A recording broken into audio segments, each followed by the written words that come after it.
name is Stephenie Foster, and I'll be the moderator for this panel. And I'm going to start by saying this is a panel about measuring progress, where we are, from where we've come and where we want to go. So I also want to say we all want to live in a world that's prosperous. We all want to live in a world that's secure. And unless we involve women across the board in the economy, in politics, in education, in health, and in the community, we won't be able to do that. And so one of the most important things we can do to understand where we need to go is to understand where we are today. As we see from the people who've spoken already today, there's a tremendous amount of talent out there. There are a lot of women with great ideas who have a lot of entrepreneurial, innovative thoughts, skills, vision, and who need to be part of any conversation as we move forward in this world. If we don't do that, as a community globally, we're cutting ourselves off from a large amount of the talent that we need to really solve the challenges that we have today. And so that's what we're going to talk about today on this panel. We are going to look at where we are, where we want to go. I do want to start by saying you heard a little bit earlier on the panel this morning about the fact that progress has stalled for women across the board in both politics and in the economy most particularly.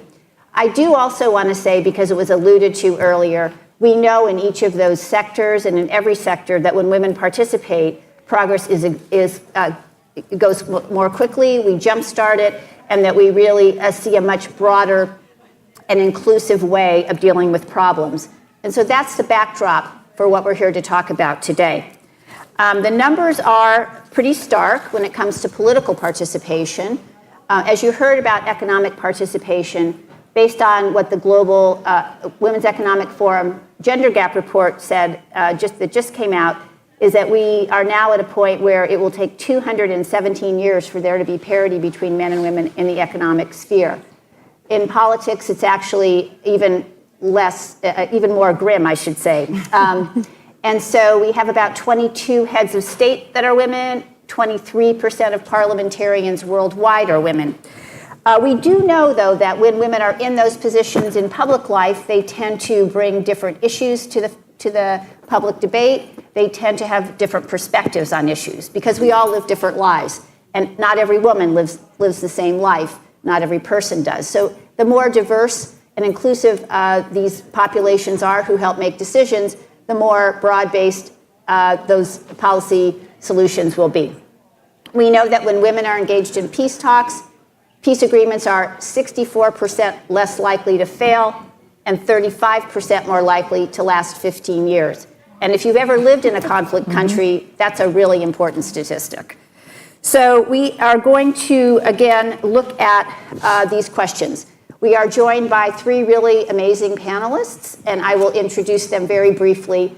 Their bios are, two of their bios are in your program, one is not, so I will spend a little more time on our third panelist.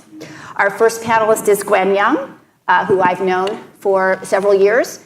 She's director of the Global Women's Leadership Initiative at the Wilson Center in Washington, D.C., also the Women in Public Service Project, which was a program that was formed out of the State Department when Secretary Clinton was secretary, and I actually worked at the department then. Our second panelist is from UVA, so many of you may know her. It's Associate Professor of Politics, Women, Gender, and Sexuality, Denise Walsh. Our third speaker was gracious enough to join us when a speaker couldn't get here, so our third speaker is Catherine Constantinides from South Africa. She is an Archbishop Tutu Africa Oxford Fellow. She's a climate activist, an entrepreneur, and engaged in social justice issues in Africa. She has been just named one of the 100 most influential young leaders in Africa and one of South Africa's 21 icons. So thank you for joining us and really for your graciousness in coming. So with that, I'm going to start with one question to all the panelists that I'd really like you to focus on. We've spent a lot of time talking about, in this morning and for the rest of the conversation, about women, the need for there to be more women in leadership, the need for us to really showcase the women who are there. But I'm curious, and I'll start with you, Gwen. and then ask all of you, what are the goals of this work really fundamentally? Is it to get more women? Is it to change policy? Is it both? How do you see us balancing those goals? Because sometimes you can have women in office who may not be, and that's fine, and it may not be in their ideology to promote what we would consider sort of feminist goals or feminist foreign policy. How do you balance what the goals are of this kind of work to increase women's participation? Thank you, Stephenie, and thank you all. Happy to be here. I think in terms of women in policy and political leadership, focused on this panel, I think the goal is definitely more women, but the overall goal is better governance, an inclusive society that has policies and services that look like what a country or a community experiences. And I'm hearkening back to the previous panel about talking about, we don't know what women's leadership is until you get 50% or more at the table. So it is about having more women at the table, but it's a more inclusive government. It's better policies, and it's better systems that are actually working to be inclusive of everybody and not just women and not just the typical power structure across the table. So we have a target, and I'll end on that is 50% of women's leadership in governments across the globe by 2050. So we have a target. We're going to talk about measuring progress. And part of it is we need to get women and a variety of women at the table to see what the community looks like, to see what good governance looks like, and to get a variety of perspectives in the policy world and in the political world. Great. Thanks, Stephenie. Thank you all for being here, not only to hear what we have to say and engage in this conversation, but to help those of us who are actually, this is our home, UVA is our home, put women and women's leadership on the agenda as an institution. There are some of us in this room, I see Catherine over there, who've been working on this issue for a long time, and so you're helping us, and I really appreciate your being here. In terms of women in politics, what I'd like to talk about a little bit is the research on women in politics, which is what I work on. So there's several reasons why we might want to have women's participation in formal politics as well as women's participation in civil society more broadly. And one reason, of course, is just a basic matter of justice, right? So we see lots of men occupying all of these positions of power. Why not women too? But there are some instrumental reasons why we might want to have women in politics. And those instrumental reasons have actually been at the forefront. And one of them is the one that Stephenie has mentioned in terms of public policy. But there's others as well. So we know when we see more women in leadership positions in politics, that more women in society are inspired to engage in politics, to be interested in it, to perhaps vote, to go out and knock on doors and try to convince people to become candidates or to advocate for their own candidates. So we do know that that symbolic effect is important. Even more, though, I think most of us are really interested in seeing more women in politics because we hope that it will change public policy, that somehow it will advance women's rights. And what we know from the literature is that that actually isn't the case. And it's not because women aren't good politicians. It's because institutions and structures really do shape what women are able to do once they get into positions of power. And I'd be happy to talk about that a little bit more later. Thank you so much. It's an honor to be here. I agree with both of my fellow panelists and what they've already said. So not to reiterate what they have said, but just to add to that, I think that a fundamental goal for us as an organization, the work that I do specifically in South Africa and across the continent, is really to drive systematic change from behavior. How are we talking about gender issues in the home? This was briefly mentioned a little bit earlier, but it's critically important. How are we changing the value set? What does that value set look like within our societies, within our countries and our continent? And what does that global conversation then look like? It is really important, both from a policy perspective and from a political perspective, to have more women represented, absolutely. But we really need to understand that women are the center of our communities. I come from a continent where women they hold the home together. They are the ones that push community building, community social justice. They are the ones that are at the forefront of so much that is happening at a grassroots level. And therefore, it is so important that women are a part of the conversation.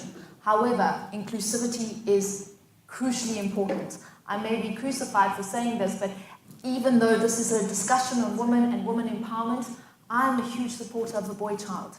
And I do believe that part of these conversations need to make sure that we are addressing the inclusion of the boy child as an important part of our global development, because coming from South Africa and coming from Africa, we cannot leave the boy child behind. And we will see a huge problem in 50 years' time, and we'll have a set of men sitting up here having the same discussion, but in the reverse. So we need to make sure that we're taking the boy child with us, and inclusivity has to be the ultimate goal. We need to get to a point where we're not discussing gender equality, because gender equality is a way that we live. It is part of our value set as a society and as communities, and within policy frameworks.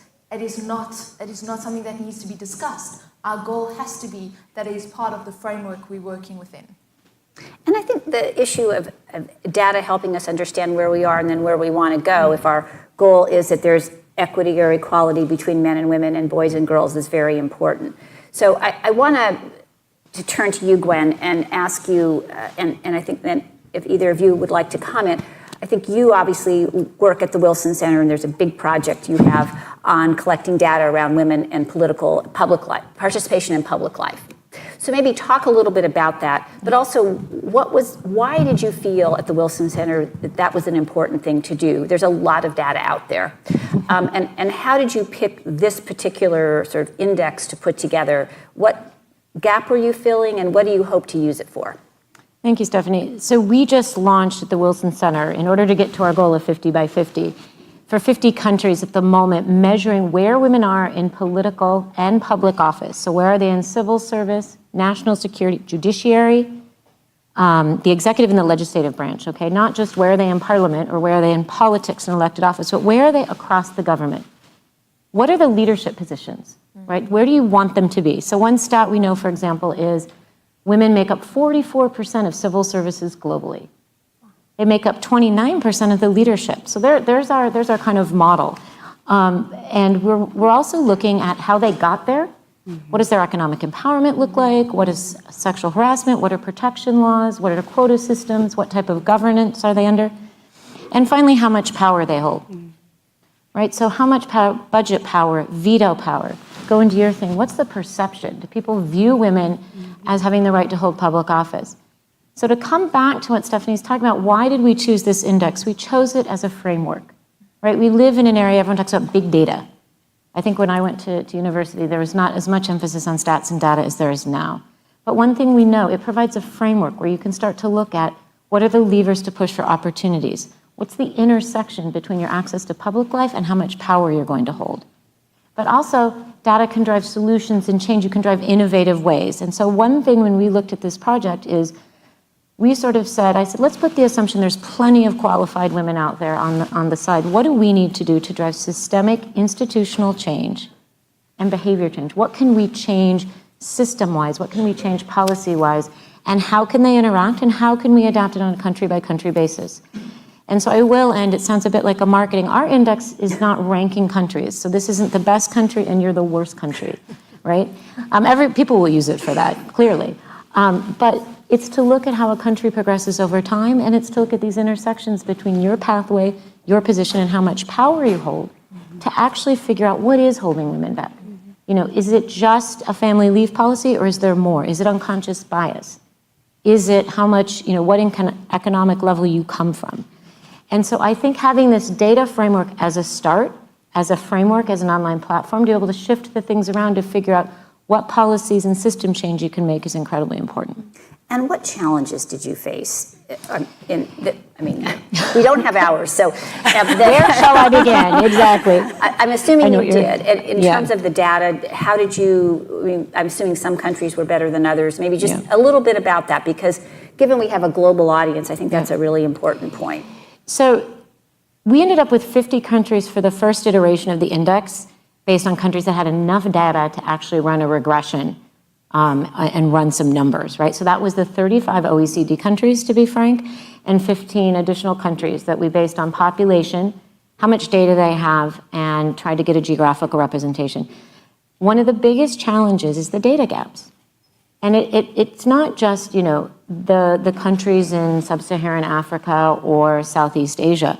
If you call up the national court system in the United States and ask if they disaggregate judges by sex. They do not on a consistent and systemic basis, right? So certain states do, certain courts do, but not across. So there's huge data gaps. There's huge data gaps in national security based on things like confidentiality. You can't have a peace negotiation while you're in peace negotiations necessarily mention everybody that's around the table.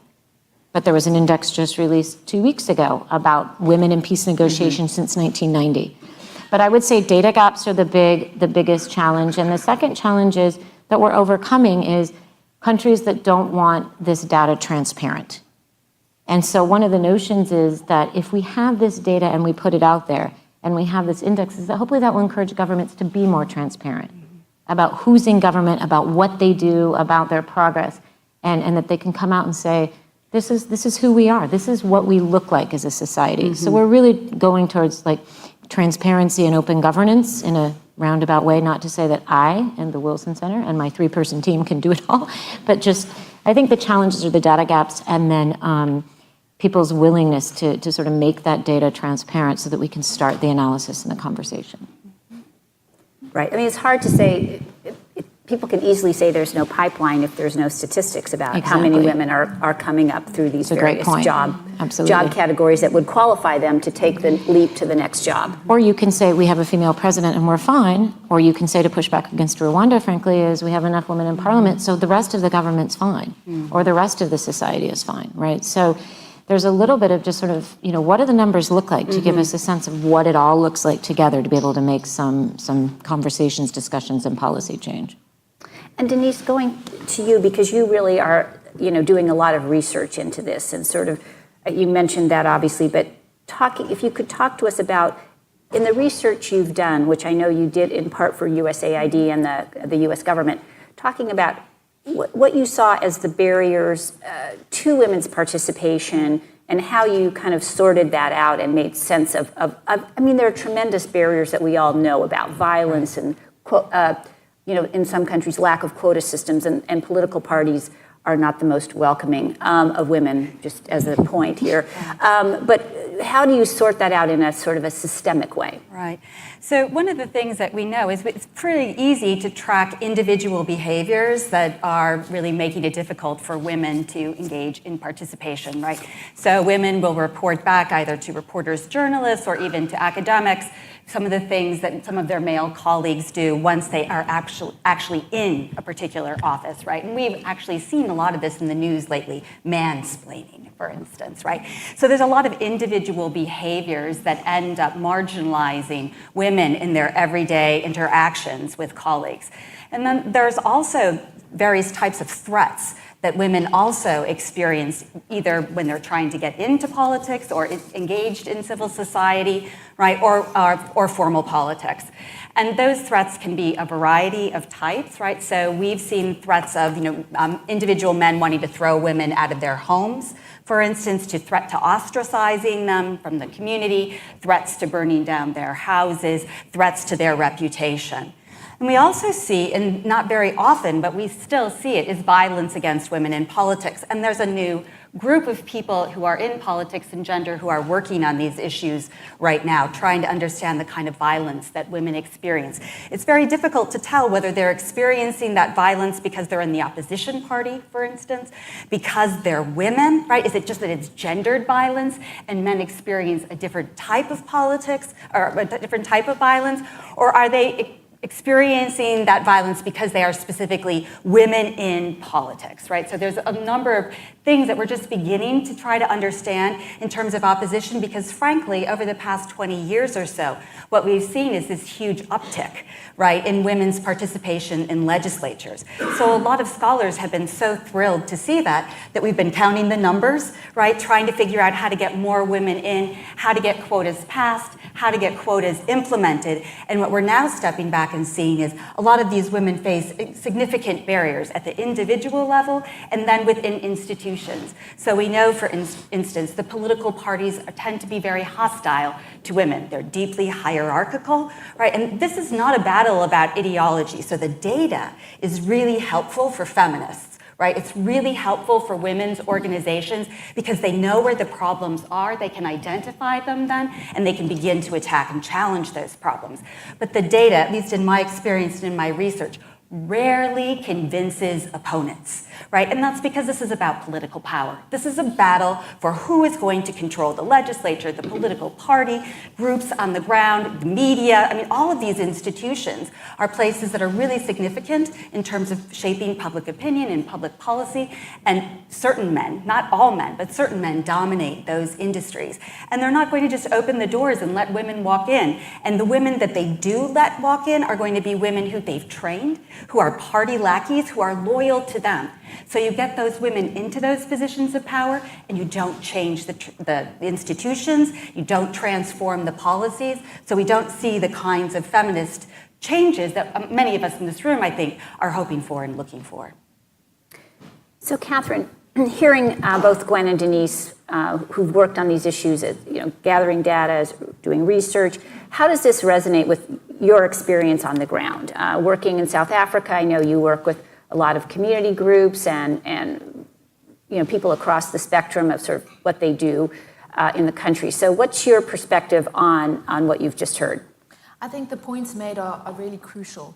On the ground back at home, I'd like to share an example.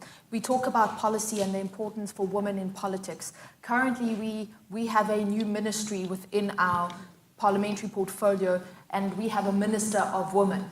And within that ministry, this woman specifically deals with, or this ministry specifically deals with women issues that in the last 20 to nearly 25 years of our young democracy have never been addressed. This is an opportunity for a woman who understands these issues and is emotionally attached to these issues very differently to be able to drive policy, judicial change, making sure that there are certain legal processes for sexual abuse, harassment, etc. Things that have never been addressed with male-dominated ministers where these issues sat under him. So we see great examples. We have 40.5% of our parliamentarians being women, which is relatively progressive. It is important to ensure that we push that number or hold that number at least where it's at. We see countries like Rwanda who have taken the lead and really have amazing women in leadership roles who are doing a great amount of work. In communities across our country, we see women taking the lead and really driving home issues of importance, really spearheading so much of the grassroots level research, work being done. And I work in North Africa as well in a refugee camp. And in that refugee camp, it is a refugee camp of the Sahrawi people. That entire refugee camp is spearheaded by women. The strength of that camp relies on these women.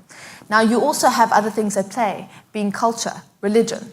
This is a Muslim nation, yet the women spearhead the activity within those camps, holding that camp together and ensuring that everything that needs to happen is driven by women. So it's an amazing thing to see in a community that is culturally and religiously should be male-dominated. Women have taken the lead. Unfortunately, they have been there for 42 years, but women continue to strive to be leaders within that space. The other thing in South Africa, which is really an unfortunate thing, you mentioned quotas. What we have seen, and as a young country, and many of our countries across the continent, I mentioned Rwanda, but in South Africa, what we have seen is the quota system being put in, and women doing the greatest disservice to us, because women are then put into positions of power only because they're women and we get to tick a box. And I really believe that we have to make sure that we drive this agenda and make sure that we're getting more women into politics, more women into places of power and position of leadership. But it has to be because they deserve to be there. It has to be because they are good enough for that job. Because if they're not, and they fail at their basic duties in that position, they give us all a bad name. And we have seen this happen, where we have ministers who are ministers of portfolios that they're not suited for that job, they shouldn't be there, but because they know someone, they're politically connected, they're given an opportunity to be a minister. And what do we say? Oh, well, we have a woman minister. This for us is a huge challenge because what happens? She is pointed out as that female minister that couldn't do her job. She's that woman minister that failed on the social grants. All of these kinds of things. And this is part of then the social discussion that is had. And it does the biggest disservice for these kinds of conversations. It does the biggest disservice for us to move the gender equality discussion forward. So I really believe that we need to also, as feminists and as activists on this topic, we need to also push this discussion forward, saying that we should be moving forward to be the best person for the job. I don't want to be the CEO of a company and be the female CEO of that company. I don't want to get the job because I'm a female. I want to get that job because I'm the best fitted person for that role. And that goes across all spectrums, be it in civil society. You could be the leader of a community church group. You must be the leader of that community church group because you're the best person for that job. Many of the great attributes that were discussed by Mr. Going from Tupperware earlier mentioned the kinds of things that we don't always measure. Because how do you measure empathy and attributes like that? How do you actually put a measurement to them? Yet, in communities on the ground, we see these attributes every single day by the women leaders who are not given titles and positions. They're the women leaders who are moving our communities forward, and they are the ones that give us hope. There are pockets of hope of unbelievable people across our society, women, who are driving all sorts of things, who are making changes, who are impacting development across the continent, yet they don't have leadership titles, they don't have positions, but they are at the forefront of change.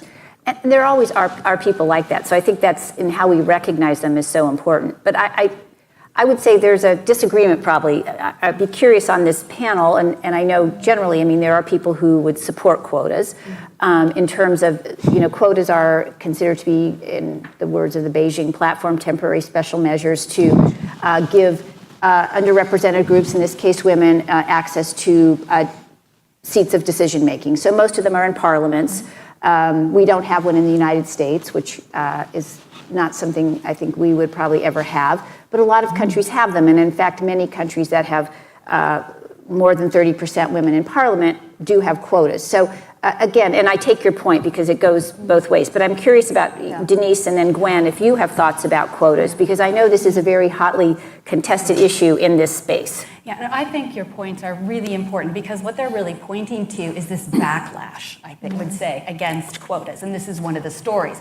Oh, that these women aren't qualified. So first of all, we all know there are plenty of unqualified men in public office. Right. So, I mean, as a point of justice, one would expect to see as many unqualified women as unqualified men if there was no such thing as gender inequality. That doesn't help with the kinds of issues that you're dealing with on the continent. I completely understand that. Another thing that I think is really important to know is that there's a ton of research out there on quotas because there's numbers that people can count, and it was exciting to see so many women move into politics. So what we know is overall from the global research on quotas is, first of all, when they're implemented, they work. And by what I mean by what they work is the fact that we actually do see women's numbers rising in these particular institutions, right?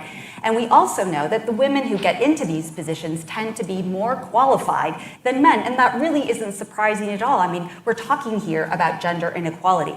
We're not talking here about special interests for women. We're talking about addressing the special interests that men have. And how can we break down those barriers to get women into these positions? So we often see women who are more qualified. However, they're also working in institutions that are highly masculinist, right? They reward the players in the system who play by the rules of the game and try to be like honorary men. And this is never going to work for women. There's always going to be limits. There's tons of research on this in terms of the psychology literature, but all I have to do is point out to you the stories that were around Hillary Clinton, right? The more she looked like an honorary man, the more she got punished, but then if she seemed feminine, she wasn't fit for the job, right? So we see these kinds of stories all over the world. We also know, I just have to share this with you because I think it's fun. In Sweden, there was actually research done on quotas, and they saw an improvement in competition that included an increase in the IQ of the legislators in the offices as a result of quotas. right? So we know that quotas are actually making the system more competitive, not less. So the challenge that you're raising is how do feminists and how do people who support gender justice address these kinds of claims that she wasn't qualified? Because of course, men who are in positions of power are going to put women into positions who aren't going to threaten them or might not even be able to do their jobs. But it's interesting because I want to agree with everything that's being said, but sort of take a different lens on it too, because if you have a quota that's based on competition and a quota, then it shouldn't be somebody putting somebody into power. It should be somebody rising in the up. ministry, as she was talking about, right? Then that's an executive. So because the way I think quotas work is if you think about either sort of from a hiring to recruitment and organizational change, is that you want to make sure that there's equal opportunities, right? So where the quotas have worked in both the public and the private sector, because Germany has quotas in the private sector. And how did they work? They didn't work by the quota alone. They worked by your performance bonus being tied to that. So there's got to be a sanction around it. Quotas worked in Norway and a lot of the Nordic countries, but it also worked because there was a trust in government, right? And so there is this need to break through the recruitment or the hiring and promotion things within both the public and private sector that will allow women that don't have the same networks, potentially don't have, and it's a lot of it's networking, but the same opportunities, the same access to present themselves, right? But it is important that you still have to deal with it. So Namibia has this zebra quota that's relatively new since 2014. They have a fantastic prime minister who is a minister of finance. But it's still interesting how that unconscious bias and cultural thing comes in. When the president's introducing her, and you can YouTube this, and he says, and I looked around and I found the most qualified, beautiful candidate that I could, kind of thing, right? And that's a cultural sort of the way we talk about things, right? But the quote is very important to getting those numbers, to getting the access to the competition, sort of raising that notion of meritocracy, and it doesn't always do that, right? And but you have describe to what a have zebra parties. quota is. Pardon? Tell people what it is. Yeah, so there can be a variety of quotas. So there are quotas in political parties that will say you have to have a certain percentage of the candidates that are in this party. There are other quotas, like in Uganda, there's a quota that says there's one seat for the man, there are women's seats in parliaments. There are other quotas that set a percentage, that we want a percentage of whatever body this is to be women. Right, and parties or the private sector will say, I won't interview any candidates unless you bring me a slate that is at least 50% women and qualified. And so I think when we look at quotas, you have to look at what the quota is exactly. You have to look at what the enforcement is, because if there is no enforcement, it's easy to come back and say we couldn't find those, or it's easy to present that slate and still take whomever you want off that slate, right? Or you put the women on the back of the ballot and the men on the front of the ballot. And so for those voters that don't actually take the time, they just tick the top boxes. But that's what quotas are. So there's different types of them. And I think what's important is what is the enforcement mechanisms? And then going back to something you said, in most cases, quotas are temporary, coupled with enforcement. Meant to get a certain amount of numbers in so that the networking, so that the exposure, so that the unconscious bias or the prejudice can start to break down. Prejudice starts to break down if you work with 75% of people that don't look like you. There's studies on this, that just being forced in it happened in the US military. And so just getting numbers at the table does help. It doesn't necessarily always solve the sort of who's at the table necessarily helping the rest of the women, as we were talking about earlier. But it does help in changing the notion of who's a good leader, what's qualified, and who should be at the table. Okay, I'm gonna ask one more quick question, and then I'm gonna throw it open. So please, it's hard for me, by the way, to see over here. So if you're on this side of the room and want to ask a question, I would encourage you to come this way, because I'm not gonna see you because that light is very bright. Really bright, yeah. Or, jump up and down or something. Just giving you fair warning. So I was going to ask this a little later, but I want to ask it now because I feel like I want to get us from, we know there are barriers and the numbers are problematic, to where we want to be. So if we were back in the same room in 10 years, what would you hope we would be talking about? What would be different? And I'll start with you, Catherine. I think in 10 years' time, I hope that we would be in this room and we would have really progressed on many of the discussions around around this topic. I said this earlier, but I would like to see that there are more men sitting here sharing the great stories of how they in their organizations, within their communities, within their countries are spearheading women equality programs, he for she campaigns on a local level or within a structure of their own corporate initiatives, etc. I really think that part of the solution has to be, or part of the solution to the challenge is making sure that many of the role players in that challenge, being men holding women back, need to be a part of that conversation. The other thing that we haven't mentioned that I do think is really important is women supporting other women. You don't see that enough. And I think that that's also a really big problem. So even within the space of political participation, active citizenry participation, and women leaders within communities, they all work in silos in the communities that I work in. And this is not true for, for the whole world, but the communities I've worked in, the countries I've worked in, unfortunately, women are sometimes women's greatest challenges. We don't always help to lift another woman up. And I think that this narrative also needs to change. And I hope in 10 years' time, we would be sitting in a room where women are there supporting other women.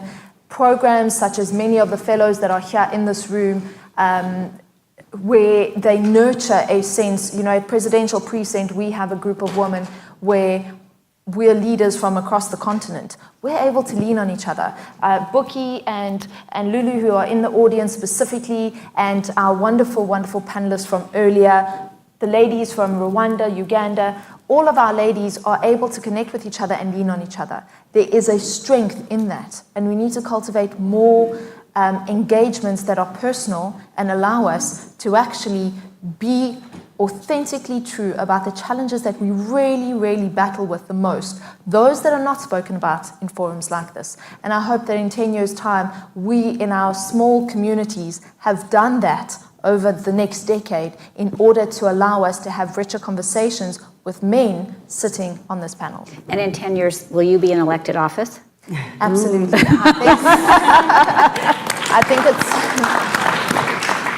I do believe in the country that I live in, unfortunately, we see a collapse of leadership. And that is why you see people being put into quota positions that shouldn't be there. It is a matter of feeding a broken leadership system. And so I believe that our political arena and our country as such needs good people to stand up and to do good. And in order to affect change, you need to be a part of those systems. So absolutely, in 10 years' time, I hope to be here and to not only be a member of parliament or a minister, but to be running for office. Okay, great, very good. Fabulous. Denise. Yeah, so I was actually going to build off what you're doing now, because the research tells us that that's the most important thing. So we discussed not all, of the barriers that women face when they move into participating in politics. And one of the things that we know is the most effective way to fight back against all of those barriers, the ones that we discussed and that we didn't get to, is to have women organize as women. So it's great to think about women's leadership, but what really matters is women in civil society. Women's movements are what change public policy. You need a few critical actors in that legislature, happy to have you there, right, who are feminists and who really care about the issues that so many women in the world face. But we need to focus not on the elite women in parliament, not elite white middle-class women like me in the United States. We need to focus on ordinary women who are fighting their everyday lives and battles. What can we do for them? And the answer is going to be women's movements in every institution, in the newsroom of the top media organizations, right? In political parties, in powerful trade union movements. In this university, I've founded women's caucuses. Wherever we can, we need to organize women and demand change and include allies, include feminists who are also going to be men. So that's what I'd like to be talking about in 10 years. Okay. To add to that, I'd like to arrive, I guess, in saying that we have progress. So the first thing I'd love to be doing is talking about a panel in terms of political and policy leadership that talks about leadership, that talks about whether that's transformative leadership, what makes a good leader, that's not driven on a gender discussion, that's not male leadership versus female leadership, that's really driven on what is a good leader today, what is good governance today, what do those structures look like. I'd also like to see where we're able to say, stop looking at the barriers and start looking at the accelerators. Start looking at what has happened, and not just for, as you were saying, sort of upper middle class white elite women, but sort of all of the women and all of the men across the society. That's looking at how are we being equal opportunity for all, to public office for those who are qualified, for those who want, and to see, I guess, the positive things. I'm an optimist, right? So I'd love to be at the table 10 years from now saying, not what are the barriers, but what are the best practices? What have we done? Yeah. What are the great things that are happening to make good governance and to make great leaders? And men and women and all aspects of society, young and old, wherever I lie in between those things, right? I haven't quite accepted it yet. But to be able to talk about that and to be able to come and just talk about leadership and not have it be gendered and have it be inclusive and have it be diverse and have it be positive. Is that too much to ask for? No. Okay, good. Okay, I'm going to open it up to all of you. Now, I think there's someone with a microphone around. Yes? Okay, if you have a question, raise your hand. Hopefully I'll see you. Okay, and please tell us your name and where you're from as well. Hi, my name is Catherine Law, and I'm on faculty here at UVA.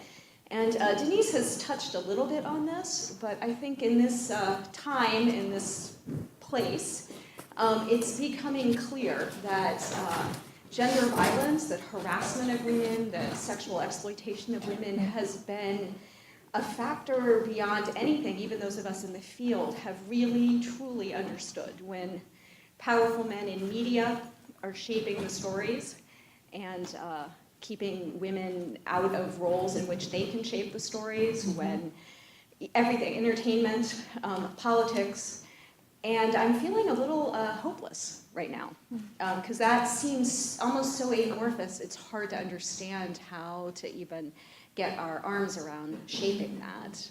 I can't imagine the United States is unique in this. It's a global problem. So I'd love to hear you talk a little bit about that issue.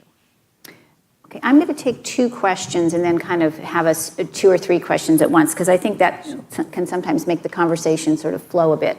So are there others with? There's one on the side. There's somebody here.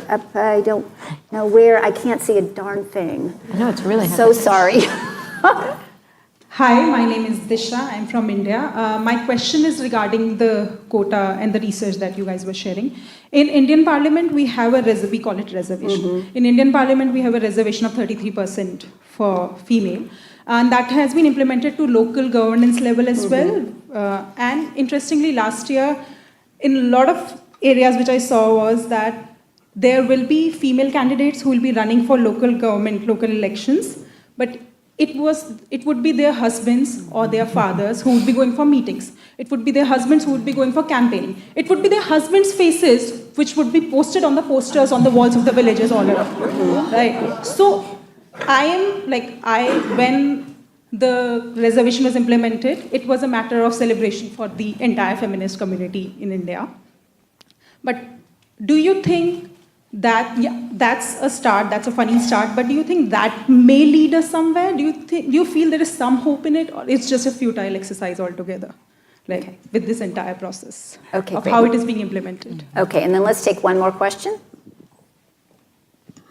Again, I can't see anyone. Way over there. There's 2. Can someone see someone? There's some back here as well. We'll come to you if we have time, hopefully.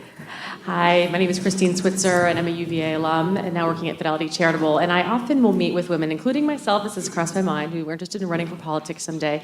But as you know, research shows in this country that the salary is just insufficient for many women to run, unless you're wealthy or married to money or whatever it may be. And if you're raising a family, it's even harder, and it's especially difficult for women of color who are making even less money than white women.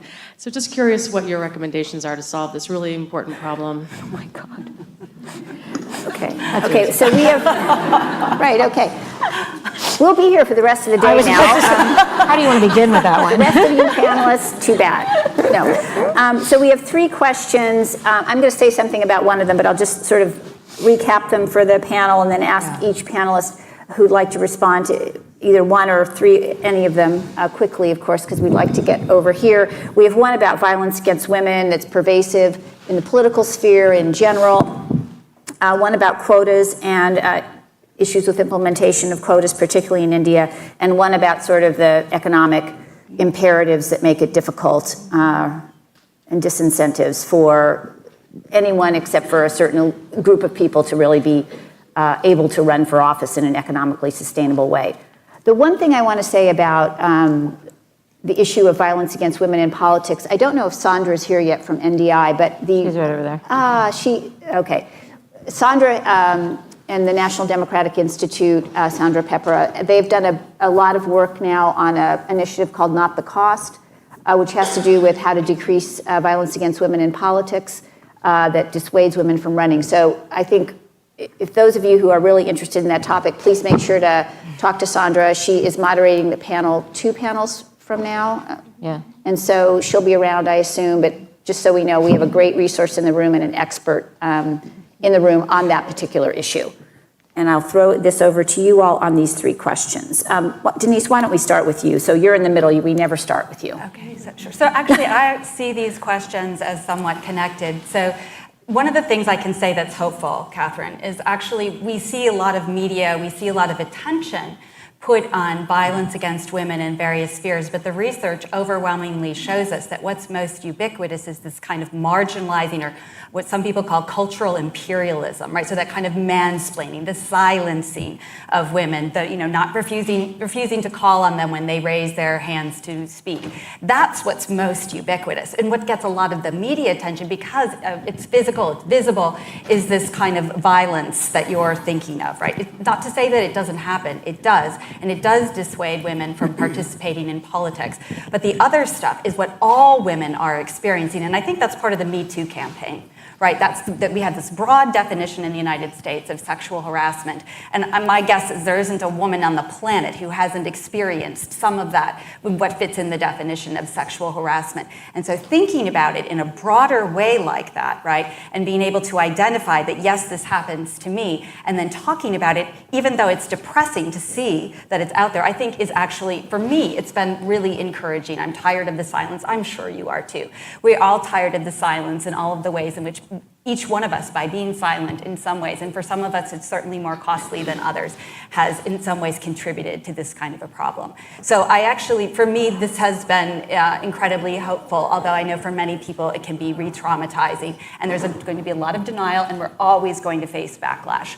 That's just part of the way that this works. We can't really avoid it. So it's about organizing women, again, to come together and figure out what is the narrative. How are we going to shift this from a story about Me Too as a victim to instead him too as a perpetrator, and then how do we as a society try to stop this? And I think that's what we're starting to see, is actually a shift away from women as victims and liars, and men actually admitting that, yes, I've done this and it's wrong and we need to change. So for me, anyway, that's been really exciting.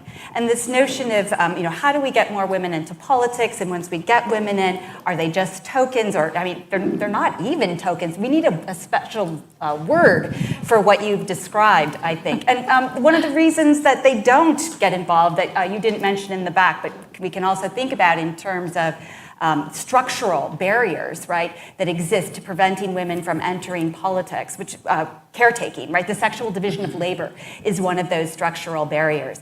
So the violence against women is another one, right? So these are all connected, unfortunately. So actually addressing one in the media helps women in other institutions and in other spheres, like in politics, begin to address this. The money question actually affects men in this country too. I think that most of us would agree that money plays much too large a role in politics in the United States today. It affects women more, it affects black women more, simply because we don't all get paid the same, right?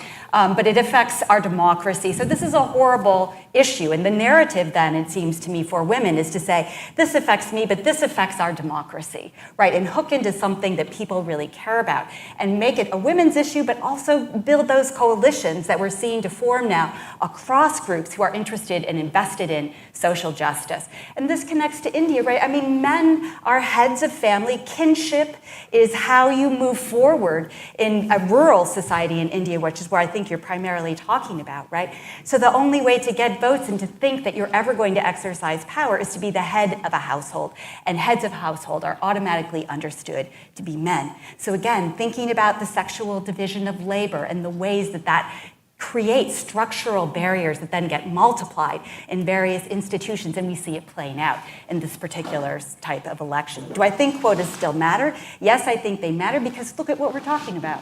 We're actually talking about the problem, and you can, excuse me, you can give specific examples of how this is a farce. So what do we have to do? Or in India, what has to be done in order to make sure that women not only have access to power, right, but they have the voice, they have the capacity to actually speak, right, and be heard and challenge the rules of the game.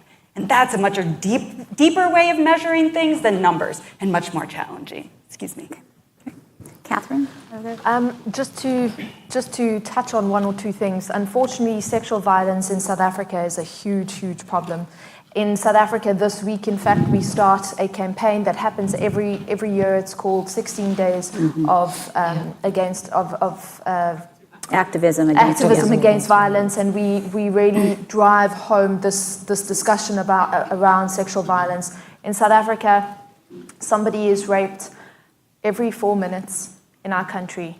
The horrifying thing is those are the ones we know of. Those are the ones that are reported. It goes back to something I said earlier, and it touches on many of the things that have been asked. It really is about the value set we hold true in a society and as a nation. What are the things that we want to be known for? What are the values that we share in our home? Because those morals and those values would talk to us about allowing conversations around things that are really taboo, because culturally we don't talk about rape, we don't talk about sexual violence. If it happens, you don't talk about it. If in your home with your spouse, your husband or wife, because husbands are also abused, if that happens, we don't talk about it. So it's readdressing the narrative of how we actually address these systemic issues that are actually destroying our communities. And sexual violence and rape at a very community level is a huge issue that we face. So it's not even, within the workplace, just within the home. And most of the sexual violence happens by somebody that you know. The perpetrator is unfortunately often somebody that you know, and horrifyingly, possibly somebody that you're related to. And so this is a big problem that we're trying to address, because it opens up an opportunity to allow women to participate in community engagement once they have sort of let go of the stigma that is attached to them, that they have inflicted upon themselves, the stigma, or the society has inflicted on them because of the taboo of not speaking about sexual violence. And then with regards to the question on taking public office, well, I must be honest, I don't think you take public office to make money. And I think that the important thing is that you need to drive what your purpose and your passion is. And once you drive that purpose and passion, you will find that you connect and you fit in, and you're able to drive policy change, and you're able to be a driver within that space to make sure that you're part of changing that system, that policy, and making sure that women are able to be single moms and politicians at the same time. Because this is not a normal narrative. This is not traditionally what men have had to deal with. So how do we make sure that we're part of that discussion, we're around that table, and we're there to change that narrative? It's really important that we step up to the table and step up to the plate and make sure that we are engaging on those topics that people don't even think of. People don't even think about how does somebody in public office actually manage to have 2 or 3 children, and this is the case with many of our female politicians in South Africa, as single moms who work late hours, who have to drive very far, have to make sure that they're able to put their children into school, somebody driving them up and down, because your role and participation, you're stepping up to be part of building your community or your country. So you have to make sure that that is what your drive and passion is. And hopefully, we pray to God that the money will eventually follow and that you can pay the bills. But I don't think that that's something that we don't get into it to make money. Unfortunately, I think in Africa, we see too many politicians. People say they're businessmen because they know exactly how to do it. They're making lots of money. But that's not at the service of the people. That's at the service of self. And I think when you're in public office, service of the people must be your core value, because that is how we will drive change. And Gwen. Yeah, I don't want to speak too long because I think we covered a lot of it, but I think the hope that I have that ties to sort of the harassment and the quota is that we have to be able to talk about it. You have to be able to talk about it in the home. You have to be able to talk about it in the public setting. You have to be able to talk about it and sort of to overcome it. Whether that's domestic violence in the household or violence in the society. And I'm hoping that that we can normalize that discussion. But also, as Denise said, that we separate out sort of what the media is saying, what's going on in the classroom and what's going on in the home. And as you know, I mean, I lived in various countries in Africa for 20 years, including Mozambique. And it starts in the home. It starts with how you talk to your kids. It starts with what the father says to both the daughter and son. Yeah. It starts with who eats first. And it starts, what do you talk about? What do you say? And normalizing that conversation, whether it's quotas or violence, so that you can find those solutions, right? So that you can find the reason for everybody to be at the table so that you can overcome and figure out how to reduce those levels of violence, because some of that is driven, and a lot of it is by this unconscious bias, cultural practices that people hold, right? That's where a lot of this comes from, whether it's the physical and emotional violence or it's the mansplaining, right? Sort of wherever it comes. But I'm hoping that by all of us standing up and saying, we have seen it to varying degrees, we can talk about it and we can figure out how to get past it. We can see what quotas work. We can look at, there are qualified when we can see them, we can touch, we hear them on stage, and we can go, well, that was a useful tool to get us there. Yeah. And then just to final on the cost thing, I completely agree with you. I think sort of the salary of public office in a way is sort of like the salary of the teacher argument. But I'm completely with Stephenie on the sort of cost of running for office, because there are solutions and ways to do that, and looking at models of countries of how much it can actually cost to run your campaign. I think we're sitting in a country that has probably sort of the highest cost. But a lot of times you can't even run in Africa, for example, in various countries in Africa, if you don't have family members, or you don't have a certain level of income, right? Or you're not married to the current president. But I'll leave that controversial statement out there. All right, I think we've unfortunately, come to the end of our time. But I want to first of all, I want to thank our panelists. But before we do that, I want to just take sort of the privilege of the moderator to say, I find this conversation incredibly hopeful. I have had the privilege in my life of working for a phenomenal woman elected official, Senator Barbara Mikulski, and one of my colleagues who also worked for Senator Mikulski is here, Shannon Kula, we were both her chief of staff, and we saw, I think, how women in elected office make a difference in terms of policy, in terms of promoting women to be leaders themselves. Shannon and I were talking because this morning, the Women's Caucus that Senator Capito talked about of the women senators, Senator Mikulski helped start that, and she also was instrumental in helping found, along with Olympia Snow and others, the Women's Health Office at the National Institute of Health. So just in one person's life, I've seen one person who's forceful. She's not a wallflower, but really make a difference. And I think the more talent like that we can unleash in the world, whether it's women, men from different age groups, different ethnic groups, I think we will be stronger. And this conversation makes me more hopeful that we do that, because the more we talk about the issues, the more we have experts like this just really honing in on the conversation, not agreeing with each other all the time, but like helping us all be better at how we make arguments and think about this issue. I think we will see progress in 10 years. So I hope to be back here in 10 years, not having a conversation maybe about gender, but about the impact that a woman president in the United States will have had, or a woman head of the UN, or some really phenomenal breakthrough that I think will also help us sort of push this progress forward. So I want to thank our panel. I want to thank you all for coming. I'm sorry we didn't get to answer more questions, but I'm glad that we were able to start this conversation, and I hope that we all continue it. So thank you so much. Thank you, Stephenie.